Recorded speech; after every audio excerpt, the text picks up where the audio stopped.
In today's video, I'm going to show you how to create multiple stores on Shopify in just a few seconds. This is very useful because, for example, I have this store right now where I just want to do some tests. I want to learn with this store, but I want to create another one so I can start building my business there. So that's what I'm going to teach you today.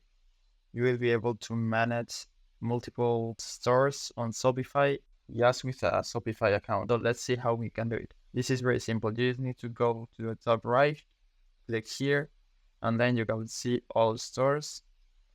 And you can see this is the one I have right now, and I'm going to create a new one. Then you can answer this quiz if you want, or you can skip everything. In my case, I'm going to do this quiz because it will help you setting up your business.